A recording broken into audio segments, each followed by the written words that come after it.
刘邦从不依百姓到登上天子宝座，只用了短短的7年时间。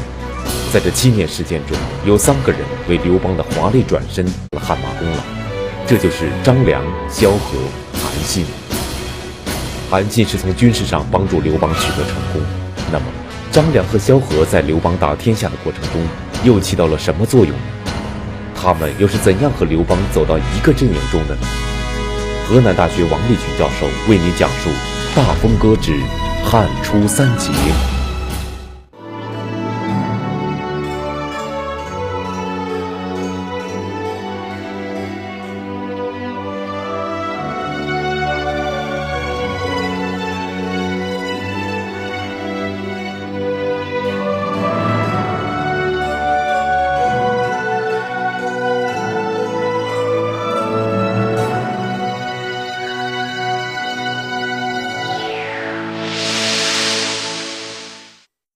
在中国历史上，刘邦是从平民百姓到当上皇帝时间最短的一个。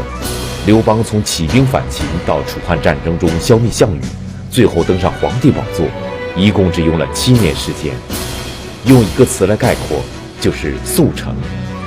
而在刘邦称帝速成的背后，有3个人功不可没，这就是张良、萧何、韩信。韩信是汉初的军事名将，他在战场上攻城略地，立下了赫赫战功，而相比之下，张良与萧何没有韩信在战场上的威风，但他们在刘邦集团中也有不可替代的作用。那么张良与萧何在刘邦打天下的过程中究竟起到了什么作用呢？他们和刘邦之间又有着怎样的关系呢？河南大学王立群教授做客百家讲坛，为您讲述《大风歌之汉初三杰》。刘邦当皇帝和他以前的所有的君王相比较起来，有一个最大的特点，这个特点如果概括一下，就是2个字：速成。就是他这个从一个不依百姓到登上天子宝座，用的时间只有7年，也就是在中国历史上，他是从一个草根到当上皇帝时间最短的一个人。所以刘邦当皇帝以后，他手下有一个人曾经给他提议叫他迁都，那个人叫娄敬。这个娄敬给刘邦讲，他说你建立的这个汉朝和建都在洛阳的那个周朝相比，有一个最大的不同，就时间的长短不同。说人家周朝是怎么得了天下了？人家周文王、周武王他们得天下是在他们之前有10几代坚持不懈的努力，最后得到天下诸侯的认可。我们讲秦始皇，他最后兼并6国，统一天下成功，在他前面有35代秦国国君，人家都经过了几百年这个铺垫，然后一步一步一个台阶一台上来，没有像刘邦这3级跳，是吧？7年就当上皇帝了。所以他这个速成啊，就带来一个问题，有很多人对刘邦这个当皇帝有看法。比如说刘邦跟项羽打了几年仗的那个荥阳广武的古战场，在西汉建国以后500多年以后，也就是魏晋时期，有一个非常有名的文人叫阮籍，此人是朱林7贤之一。阮籍登上那个广武的古战场，看了看当时楚汉战争那个遗存，说了2句非常有名的话。这2句话叫世无英雄，虽使庶子成名。说世界上的英雄都死光了，竟然让这小子最后他当上皇帝。所以刘邦这个当皇帝，后人是评论很多的，我们不多说。现在我们要说一个什么问题呢？就刘邦怎么样自己看自己的成功，这个也是个大问题。别人怎么看，那是别人的看法，你自己怎么看呢？其实刘邦在登基称帝不久，他就把都城定在了洛阳。他曾经在当上皇帝不久，在洛阳的南宫召集了当时的大臣，包括诸侯啊、将军啊、列侯们在一块儿喝酒。在这个酒宴上，刘邦就提出来一个非常有意思的问题。刘邦说：“你们放开胆子说，你说说你们的看法，你们觉得我为什么最后打败了项羽，当上天子？”酒宴上他抛出来这么一个问题，他这个问题一出来以后，马上手下就有2个大臣站出来说话了。这2个大臣说话也很不客气。他说：“陛下，他说你对人是十分傲慢，你远不如项羽对人那么仁厚，就是对人来说，你比项羽错远了。但是你有一个特点，就是你打下来一些地方以后呢，你分给其他人，让这些人去做封侯、封王。而项羽打下来的地方以后呢，他不封。所以你封的以后呢，大家跟着你干有劲儿；项羽不封呢，大家跟着他干没劲儿。这就是你打败项羽的原因。这是大臣们的意见。刘邦听完以后，他就打断了大臣的话。他说：“公知其一，不知其二。”你没有说到点子上。最重要的原因是什么呢？他说：“夫运筹帷幄之争，决胜千里之外，吾不如子房。”这子房是张良的字啊。这刘邦提到张良非常客气，都称他的字叫子房。刘邦这个人很傲慢，但唯独对张良不叫子房不开口。他说：“至于治国家、安抚百姓、保障供给、不断粮道，这个我不如萧何。另外，连100万之众，战必胜，攻必克，吾不如韩信。这3个人都是天下的人杰，我能用他们，所以我得了天下。”这刘邦这一番高见一发表，底下大臣们都对刘邦这个高见表示赞成，心悦诚服。刘邦的这段话给中国历史留下了一个非常著名的话题——汉初3杰。刘邦认为，当时天下最杰出的人才就是他手下的张良、萧何、韩信3个人。正是有了这3个人的辅佐，刘邦才能最终取得天下。而在3杰之中，刘邦第一个提到的就是张良，显示了刘邦对张良的器重。那么张良在刘邦手下究竟有怎样的表现？他又是怎样的一个人呢？张良是韩国贵族，他的家世很不一般。张良的祖父曾经做过韩国3代国君的相国，他的父亲做了韩国2代国君的相国。这就是历史上非常有名的一句话，叫五世相韩。五世相韩这个意思就是说，张良的祖父跟父亲曾经辅佐了韩国的5位国君，一直到公元前250年，张良的父亲去世。张良父亲去世，离韩国的灭亡中间相差了20年，也就是张良的父亲死后20年，韩国灭亡。但是在张良的父亲去世以后，张良没有出任国相，张良当时年龄很小，年龄小你不能做官呐，等到年龄大可以做官了，韩国灭亡了。所以韩国灭亡的时候呢，张良已经成为一个青年人了。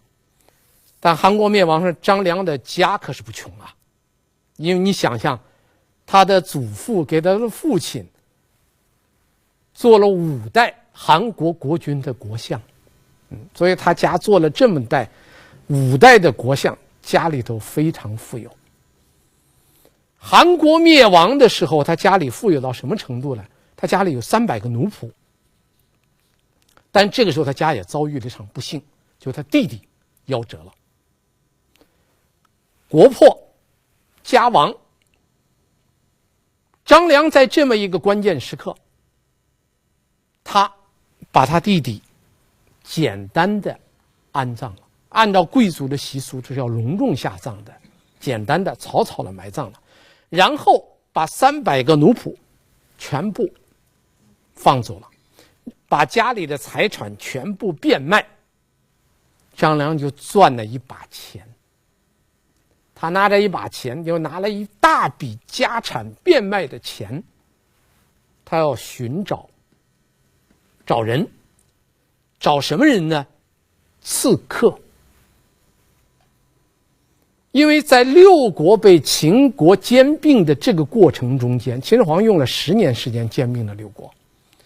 这10年中间，这6国中间出现了2个热血青年，一个是燕国的太子丹，这个人我们知道很熟悉，太子丹也是个热血青年。另一个就是韩国贵族青年张良。这2个人有共同特点，这2个人都是花钱要买凶，然后去杀人，杀的也都是同样的一个人，秦始皇。我们单说张良，张良当然你拿那么多钱去找人，这个天下还是不缺人的，也不缺刺客。最后张良找到一个人，这人是个大力士。按照《史记》的记载，就这个大力士能够把120斤的铁锤就能够投很远。然后在秦始皇29年，也就是公元前218年，秦始皇第3次外出巡游的时候，张良和这个刺客就埋伏在今天河南原阳县的南边，当时这个地点叫博浪沙，非常有名。秦始皇的车队从这儿过，当然过的时候呢，秦始皇已经有了戒备，因为在这之前秦始皇2次遇刺，一个是荆轲，一个是荆轲的好朋友高渐离，2次遇刺。所以秦始皇坐那个车呢，他是同样形制的车弄了好多辆，其中有一辆其实秦始皇坐的。所以张良行刺时就遇到一个问题，那么多车不知道哪一个是，就这个铁锤照住一个砸过去，把那个车给砸了个稀巴烂。那个车刚好不是秦始皇所坐的，所以没有砸着啊。然后这就惊了驾了，所以马上就大搜捕，张良给刺客逃了。张良逃到江苏的下邳，就今天江苏的郫县隐居起来了。这次行刺，《史记》的《秦始皇本纪》有记载，详细记载了这件事情，可见这次行刺是一个重大案件。根据《史记》的记载，秦始皇由于当时没有抓到这个刺客，下令在全国大搜捕10天，没有找到，张良就隐居下来了。隐居下来以后呢，在郫县，张良遇到了一个奇人奇事儿。就有一天张良过一个桥，他站到那个桥边上的时候，看见来了一个老先生。这个老先生就冲着张良走过来了，走到张良的身边，这老先生的动作非常奇特，就把自己的鞋脱下来，往那个桥底下一扔，就扔下去了。张良就愣了，这老头怎么扔鞋呢？这老先生鞋扔完，就指着张良说：“小伙子，到桥底下把我的鞋给我拾过来。”这张良看见这老头的鞋掉下去了，这不是一般的鞋掉下去，是老先生有意把它扔下去，然后叫张良去给他捡鞋。说张良当时就感到一股热血冲到脑门上，就想扁这个老头。但一看这老先生太老了，隔不住打，所以张良就压着火下去把鞋给他捡回来了。捡回来，老头理直气壮，把脚一伸，给我穿上。捡回来不算，还要给我穿上。张良又想扁这个老头，但是你好事已经做过了，给他鞋都捡回来了，又忍着跪下来给老头鞋穿上。老头鞋穿上，老头一句话没说，道谢的话一句没说，看了看张良，笑了笑，扬长而去。张良傻了，就是老先生不正常。你把鞋扔了，叫我给你捡，咱俩费心费故。我捡回来，你叫我给穿，我还跪到那儿给你穿上。一句道谢的话没有，走人。走了，张良看出来走了1里多地，老头又拐回来就说了一句话：“孺子可教。”什么叫孺子可教？年轻人，你还是可以是个可教子女啊，可以教育好的。就这样吧，5天以后天亮的时候你来这儿等我。张良一听觉得这老头奇呀，5天以后还叫他来，张良就跪下来说：“遵命。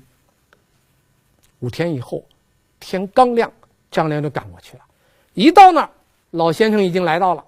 老先生一见他来得晚了，马上一顿训斥，把张良训得够呛，而且说：“遇老人妻，何后也？你和一个长辈相约，你怎么能来晚呢？”说完，老头就走了。5天以后再来。5天以后，天还不亮，张良就急吼吼地赶过去了。一到那儿，老头又到了，比他来了还早。这老头又把张良骂了一通，走了。林总说5天以后再来，这3个5天就15天了。说到第3次，张良就晚上就不敢睡了，天刚半夜他就去了。他刚到那儿不久，那老先生来了。老先生一看他，说：“哎，年轻人就应当这样。”说完，这老头就拿出一本书交给张良，说：“这本书非常好，你回去好好看。看了这本书，你就可以成为帝王之师。10年以后，你可以发达；13年以后，在冀北，咱俩还可以再见一面。那个古城山下有一块黄石，那块黄石就是我。”说完，老人走了。天不亮啊，张良也看不见这啥书。等到天亮了，打开来一看，这书名4个字：太公兵法。太公，托的姜子牙的名字啊，所以张良就得了这本书。张良的一生和这本书的关系非常密切。从此以后，张良就在这个地方隐居下来，专心的去读和揣摩这个太公兵法，读了10年。10年以后，果然陈胜吴广起义。张良也召集了100多个人，当然张良的100多个人很少了，他想去投奔另一个人，结果遇见刘邦，就加入刘邦了。然后张良就试探，经常用太公兵法说给刘邦。刘邦这个人读书不多，悟性很高，张良一说他就明白了。所以没等张良说完，他就明白张良要说什么，而且马上就能做。张良也试着把这个太公兵法说给其他的人，其他人听完以后没反应，所以张良就觉得用这个太公兵法试了不同的人，就觉得唯独这个刘邦是个可跟的人，他就跟着刘邦了。其实张良给刘邦有一个两离两别啊。第一次是当项梁立了楚怀王熊心的时候，张良看出门道来了。熊心是个什么人呢？他是楚怀王的孙子，已经是个放羊娃了。这项梁把他找回来，立为楚国的国君，所以张良就看出门道来了，他也去找项梁。他说韩国虽然灭亡了，韩国也有一个国君的后代啊，挺不错的，能不能把他也立成国君，立成韩王？你多树一点对立面，可以减少自己的压力啊。项梁就听了，然后让张良去找，这张良就给刘邦第一次离别了，把这个人找过来，然后项梁封他做韩王，这就是后来很有名的韩王成啊。所以张良就跟着他，项梁给了他1000多士兵，跟着他去在韩国的地盘上想打天下，但是很不顺。一直到遇见刘邦，西入秦关的时候遇见刘邦，刘邦帮着韩王成打下了10几座城，这韩王成才有了个立足之地。所以当时刘邦就有个建议，说有那么10几座城，项梁不是封你做韩王了吗？你也有这么10几座城了，你就在这儿做你的韩王。至于子房，我帮你们打了这一块地，那么你把这个人先借给我。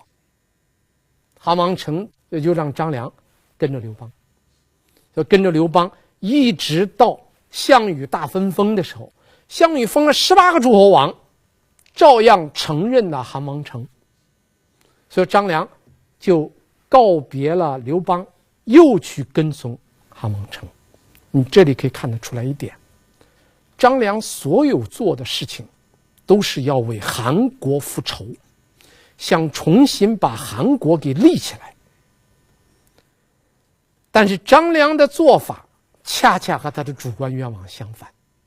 张良跟着刘邦以后，替刘邦出了好多主意啊，特别是鸿门宴，张良表现得非常出色，所以项羽就惦记上张良了，觉得张良帮助刘邦做那么多事儿，所以项羽就特别恨这个韩王成，说你手下弄这么一个人跟着刘邦，给他出了那么大的力。所以韩王成封了韩王以后，项羽把他扣在自军里不放，死活不让他走。后来又把他降成侯，降成侯以后又给他带到彭城，到了彭城以后又把韩王成给杀了。这一段经历让张良彻底的绝望了。张良好不容易找了一个韩国的国君的后代立为韩王，封了2次，项梁封了1次，项羽封了1次，封了2次，最后把项羽杀了。没有办法，他又逃过去跟着刘邦了。张良是这样归汉的。所以我们从这个张良归汉的过程中间可以看得出来，张良给刘邦的君臣相遇有偶然性。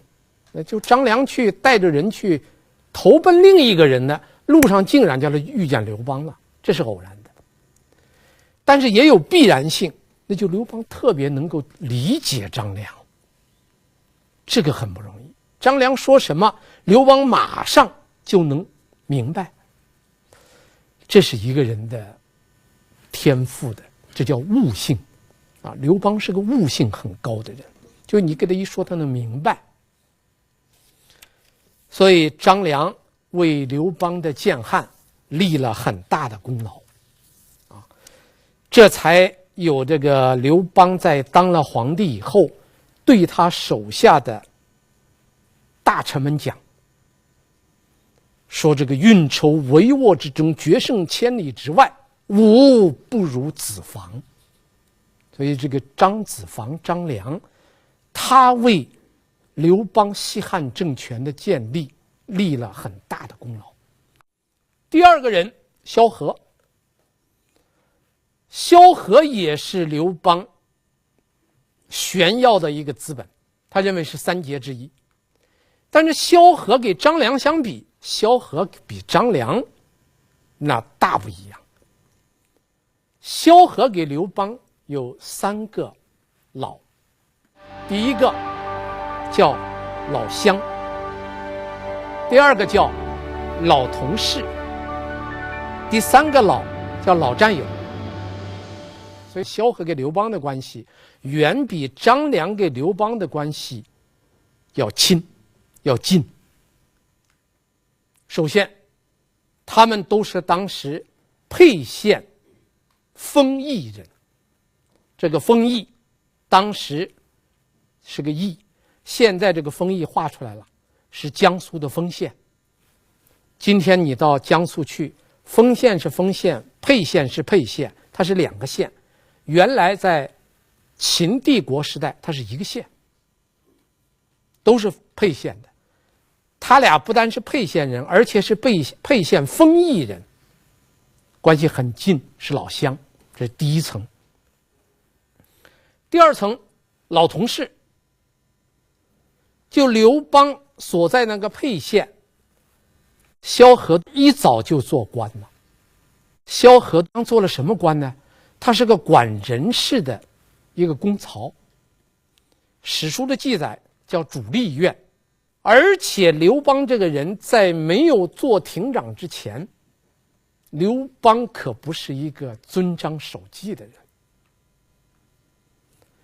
这个多半那个最先起来造反的人，大多数都不是遵章守纪的人。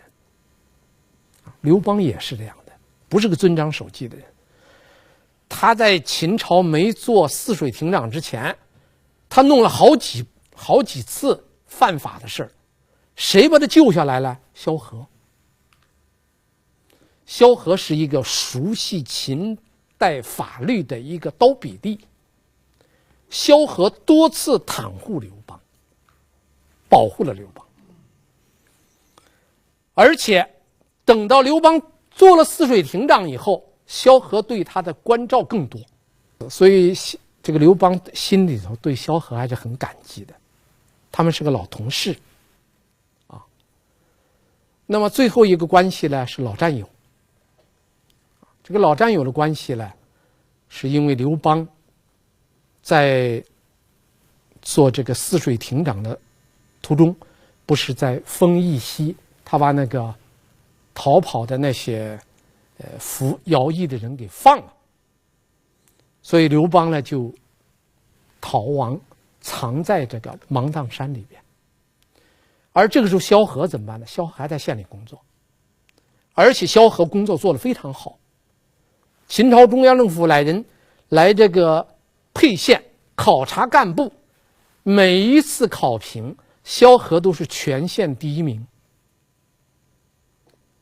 所以当时来考评的这些官员都想把萧何从地方上调到中央去工作。萧何有好几次可以到中央政府去工作，萧何拒绝了，不去。当然萧何的拒绝，今天的人有好多种说法，说萧何是慧眼识英雄，早就看出来刘邦是个真命天子，这胡扯啊，这是胡扯。刘邦当时没有舞台，没有机会，他就是基层的一个亭长。这个时候刘邦将来能够成大事一点都看不出来，没有这个道理啊。还有一种说法呢，就说萧何已经预感到秦帝国的这个江山有点风雨飘摇，这是推测。萧何为什么叫他从基层到中央工作他不去？司马迁没写，萧何没说，我们不知道啊。最清楚这个问题的就是萧何，他最明白。但反正总而言之，萧何没有走，就留下来了。所以当秦末农民大起义一开始以后，当时的这个沛县的县令就面临一种选择，要么成为秦帝国的替罪羊，肯定被老百姓起来造反杀了；要么来一个华丽转身，你也起来造反，这样呢还可以保全自身。所以这一个沛县的县令最后想的办法就是他想起兵，然后这样他就可以保全自己的身家性命了。当然他的想起兵，他要找人商量，商量的人就是萧何、曹参，这两人都不同意他，说你做秦代的县令做这么多年，杀了那么多人，得罪那么多人，你现在起兵没人跟你，你要想成事儿，你得把咱们县逃出去的人招回来。他这县令谁逃出去了？就是刘邦啊。所以这个县令万般无奈，就派范哙去招刘邦。刘邦得到的消息当然是乐不可支啊，本来是在那儿芒砀山隐居了，现在突然间叫他回来主持这个造反的事儿，他是很高兴的。但是这个时候县令改变主意了，县令觉得刘邦要一来，带着手下几百人，他的势力那么大，没有我的份儿了，所以他就想杀了萧何、曹参，关闭城门，阻止刘邦入城。他没有想到萧何、曹参早就得到消息，翻城而出，给刘邦会合。刘邦又写了信，策动城里的老百姓起来，把县令给杀了。所以萧何就带领他全族的人参加了刘邦的起义军，而且他对刘邦最后当皇帝立了4件大功。第一，成全沛公。沛公就是沛县县令，楚国当地把县令叫做公。沛公是怎么当上的呢？沛公是刘邦人生的第一个舞台，最低的。刘邦一生3个舞台：第一，沛公；第二，汉王；第三，高皇帝，汉高帝。这3个平台的第一个平台就是沛公，而这个沛公是萧何成全他的。萧何最早提出来让刘邦出来主政，而且萧何联合其他的人帮助刘邦杀了县令，他成全了刘邦的沛公，这是第一件大功。第二个，他成全了高帝。当刘邦的起义军进入咸阳以后，起义军的将领们干什么来？都去找那个最有钱的衙门，到那儿去抢。这史书写得很明确，唯独萧何不是不抢，抢另一样东西。人家抢的是物质遗产，萧何抢的是非物质文化遗产。什么东西哈？户口，还有那个中央财政的那个记账的东西，地图、图书，萧何把这些东西全抢到手了。这些东西后来帮助刘邦帮了大忙。这些东西一到手以后，当时的书是写的、刻的，流传极不方便，不像现在是印刷的，太多了。就拿一个最简单的地图来说，除了秦朝中央政府掌握了有全国的地图以外，你在全国任何地买不到全国地图，不像现在，咱们出去几十米都能找个小报亭买一张北京市地图，是吧？那个时候的地图是国家的机密呀，不可能找到了。萧何把它全拿到手了，一拿到手，刘邦就知道什么了？知道天下有多少人口，每个郡有多少人，每个县有多少人。知道这有什么用呢？按人口收税呀。知道这就知道该找谁去收税了。能收来税，这国家不就有钱了吗？就解决了一个大问题，钱从哪里来啊？萧何把这些东西全抢到手了，成全了刘邦，所以刘邦后来做了高皇帝。第3件大功，举荐韩信。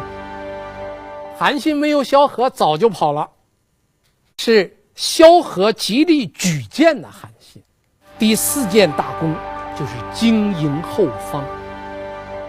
整个楚汉战争期间，刘邦是屡战屡败，但是他还能够屡败屡战，为什么呢？萧何在经营了3块地，第一关中，第二汉中，第三巴蜀，都是萧何在那儿经营。他给他补充兵员，给他补充粮饷，他有一个巩固的根据地，不断的给他补给，所以刘邦能够打到最后，萧何功不可没。所以刘邦说这3杰确实是有道理的。我们今天介绍了2位，还有一位韩信不用介绍了，我们前面已经讲过了。那么3杰刘邦就得了天下。那么刘邦得到天下以后，是不是就能够想得到什么就得到什么呢？请看下集血性男儿。谢谢大家。在秦末农民大起义和楚汉之争中，刘邦成为最后的赢家，坐上了皇帝的宝座。但刘邦仍然有一个心病，这个心病是因为民间有一个人到现在还没有归顺刘邦。那么这个让刘邦惦记的人究竟是谁呢？他最终又有怎样的命运呢？河南大学王立群教授为您讲述《大风歌之血性男儿》。